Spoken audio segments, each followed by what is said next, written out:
KTV news కి స్వాగతం. వివాహిత మహిళను ప్రేమిస్తున్నానంటూ మోసం చేసి కిరాతకంగా హత్య చేసిన నిందితుడిని ఉరితీయాలంటూ బాధిత మహిళ కుటుంబంతో కలిసి ఎంఆర్పీఎస్ నాయకులు రోడ్డుపై బైఠాయించి ఆందోళన నిర్వహించారు. బుధవారం రాత్రి రాజమహేంద్రవరం బైపాస్ రోడ్లోని బాబు జగన్జీవన్ రామ్ కమ్యూనిటీ హాల్ వద్ద గల చర్చి సెంటర్లో ఎంఆర్పీఎస్ నాయకులు, మహిళలు పెద్ద ఎత్తున ఆందోళన నిర్వహించారు. మృతురాలి అక్క గాలి మరియా, ఎంఆర్పీఎస్ మహిళా నాయకురాలు ఎల్లంపల్లి ఝాన్సీ తెలిపిన వివరాల ప్రకారం రాజమహేంద్రవరం ఆంధ్రనగర్ 1వ వీధిలో నివసిస్తున్న పలువేల మార్త 28 సంవత్సరాలు ఈ నెల 3వ తారీఖున బయటకు వెళ్లి వస్తానని ఇంట్లో చెప్పి బయటకు వెళ్లిందని తెలిపారు. ఈ సంఘటనపై ఈ నెల 8వ తేదీన 1 టౌన్ పోలీస్ స్టేషన్ లో ఫిర్యాదు చేశామని తెలిపారు. అయితే రాజమహేంద్రవరం అన్నపూర్ణంపేటకు చెందిన పకోడి సాయి అనే వ్యక్తి ప్రేమ పేరుతో మోసం చేసి ఆమెను రాజానగరం పరిధిలోని శ్రీరాంపురంలోని తోటల్లోకి తీసుకెళ్లి మరి కొందరితో కలిసి రేప్ చేసి దారుణంగా కర్రలతో దారుణంగా కొట్టి చున్ని బిగించి హత్య చేశారని వివరించారు. సంఘటన జరిగి దాదాపు 20 రోజులు అయినప్పటికీ పోలీసు నిర్లక్ష్యం వల్ల యువతి దారుణ హింసకు గురై మృతి చెందిందని ఆవేదన వ్యక్తం చేశారు. నిందితుడిని కాపాడేందుకు పోలీసులు కేసులు నీరు కారుస్తున్నారని ఆరోపించారు. మహిళను కిరాతకంగా హింసించి హత్య చేసిన నిందితుడిని ఉరితీయాలని డిమాండ్ చేశారు. అలాగే బాధిత మహిళ కుటుంబాన్ని ప్రభుత్వం ఆదుకోవాలని కోరారు. ఈ ఆందోళన కార్యక్రమాల్లో ఎంఆర్పీఎస్ నగర అధ్యక్షులు తోలేటి రాంప్రసాద్, నగర ఇన్ఛార్జ్ పెదపుడి ఎల్లారావు, డాన్ సూరి, యోజన విభాగం నాయకులు వైరాల రమేష్, మహిళ నా చెల్లెలు తనకి ఎవరు వెనక ముందు ఎవరు లేరని చాలా నమ్మించి మోసం చేసి తీసుకెళ్లి తనని బలవంతకారం చేసి ఒకటి కాదు ముగ్గురుండి ఆ పిల్లని రేప్ చేసి చంపేసి తలతో తీవ్రంగా కొట్టి చంపేశారండి. ఈ అమ్మాయిని 3వ తారీఖుని తీసుకెళ్లి చంపేసింది కాక వాడి నిజంగా ఎంత కిరాతకుడు అంటే చనిపోయిన తర్వాత కూడా అమ్మాయి బ్రతుకుందా లేదా చచ్చిపోయిందని మళ్ళీ అమ్మాయి చూడడానికి కూడా వెళ్ళి వచ్చేవాడంటండి. పోలీసు వాళ్ళకి ఇంత తెలిసినా సరే చాలా కామామ్ గా ఇంత మీడియాకి గాని ఒక పేపర్ గాని ఒక టీవీకి గాని ఎవరికి కూడా రానివ్వకుండా ఆడు ఒక ఎంత డబ్బున్నవాడని చెప్పేసి కామప్ చేస్తారండి. ఒక ఆడపిల్ల జీవితం అన్యాయంగా నాశనం అయిపోయిందండి.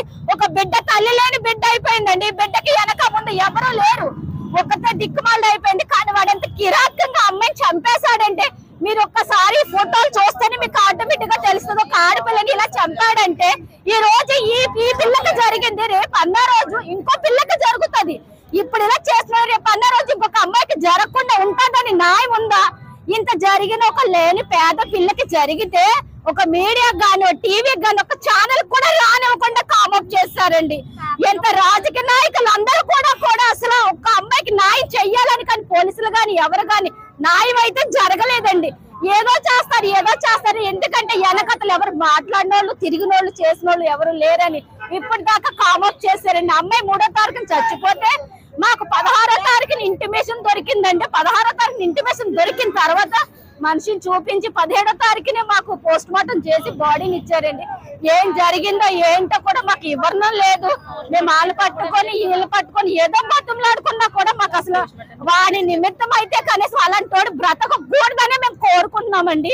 ఈ యొక్క బిడ్డకి న్యాయం జరగాలి. అసలు అలాంటి వాడిని అసలు ఉరి తీయాలి. అసలు బ్రతకడానికే లేదండి. అసలు ప్రపంచం మీద ఈ ఆడపిల్ల జరిగింది ఇంకొక ఆడపిల్లకి జరగకూడదు. ఇది పేద పిల్ల కాబట్టి ఒక టీవీ గాని ఒక ఛానల్ గాని దేనికి రానివ్వలేదండి. అంటే ఏమంత తక్కువ అండి, అది ఒక ప్రాణమే కదా. ఒక్కరు కూడా స్పందన లేదండి. ఒక్కరు కూడా మీడియా కూడా దేనికి తెలియకుండా సైలెంట్ గా కామప్ చేస్తారు. అది ఎంత వరకు న్యాయమో మీరే చెప్పండి. మనం ఇంత రాజమండ్రిలో మనం ఉండి ఈ సమాజం ఎక్కడ ఏం పనులు చేస్తుంది, ఈ దళితుల పట్ల ఎంత అసంతృప్తిగా మరి పని చేస్తుందంటే ఆడపిల్లల్ని రకరకాలుగా హింసించి ఎక్కడెక్కడో ఎన్నో రకాలుగా ఓన్లీ కాగితాలు ఏరుకుండి పిల్లలకి ఎక్కడన్నా ఏదన్నా జరిగింది అంటే పేపర్లో వస్తుంది. మరి రాజమండ్రి నడిబొడ్డులో ఒక దళిత అమ్మాయికి మరి 15 రోజులుగా అమ్మాయిని తీసుకెళ్లి హింసించి బాధపెట్టి చంపేసి మరి కామప్ చేసేసి ఎటువంటి ఇంటిమేషన్ కూడా ఇవ్వకుండా మరి ఎటువంటి చర్యలు తీసుకోకుండా మరి ప్రభుత్వం మరి ఏం చేస్తుందో మాకైతే అర్థం అవ్వట్లేదండి. ఇలాగే దళితుల్ని ఎప్పటి నుంచో కూడా అనేక రకాలుగా హింసిస్తూ బాధ పెడుతూ దళితుల్ని దళితుల్లాగానే చూసుకుంటా వచ్చింది. మరి దళితుల బిడ్డ అనేసి ఆ అమ్మాయికి వెనక ముందు ఎవరో లేరు, డబ్బు బలం లేదు, వెనకాల ఎటువంటి ఆస్కారం కూడా లేదని చెప్పేసి దాన్ని కామప్ చేయాలని మరి అనేక మంది ఏకమయ్యి దీన్ని ఈ యొక్క ఆ అమ్మాయి మరణాన్ని కామప్ చేశారు. మరి దీని మీద మేము మహిళా సంఘాలుగా మేము ఖండిస్తూ మేము ఎక్కడితోటి ఇది ఆగదండి, మొత్తం అన్ని జిల్లాలో స్ప్రెడ్ అవుతుంది. అన్ని దళిత సంఘాలు కూడా దీనికి మద్దతు ఇస్తారు. ఆ అమ్మాయిని ఏ రకంగా చంపారో, ఏ విధంగా మరి అమ్మాయిని బాధ పెట్టారో, దీని వెనకాల ఎంతమంది ఉన్నారో బయటకు తీసుకొచ్చే వరకు కూడా మేమందరం పోరాడతాం. మహిళా సంఘాలు అందరం కూడా ముందుకొచ్చి నిలబడి నిరాహార దీక్షలు చేసి ఆ కుటుంబానికి న్యాయం చేస్తామండి. అలాగే చాలా మంది మరి ప్రాణానికి ప్రాణం ఎవరో ఉన్నవాళ్ళ బిడ్డని చంపితే ప్రాణానికి ప్రాణం వెంటనే ఉరి తీయాలని చంపేయాలని చెప్పేసి డబ్బులు ఖర్చు పెట్టి చంపించేసి రకరకాలుగా కామప్ చేస్తున్నారు. ఒక దళితుల అమ్మాయి అని అమ్మాయికి వెనక ముందు ఎవరో లేరని చెప్పేసి అమ్మాయిని మరి 3వ తారీఖున తీసుకెళ్లిన అమ్మాయిని 16వ తారీఖు వరకు కనపడకుండా హింసించి బాధ పెట్టి మరి అమ్మాయిని అంత ఘోరాతి ఘోరంగా చంపేసి ఒక కిరాతకుడిని మరి ఆ విధంగా వదిలిపెట్టడం భావ్యం కాదు. కాబట్టి ఆ కిరాతకుడికి ఉరిశిక్ష పడాలి. ఆ కిరాతకుడు వెనకాల ఎంతమంది అయితే ఉన్నారో అందరూ బయటకు రావాలి. వచ్చే వరకు కూడా మా దళితుల ఉద్యమం ఆగదు.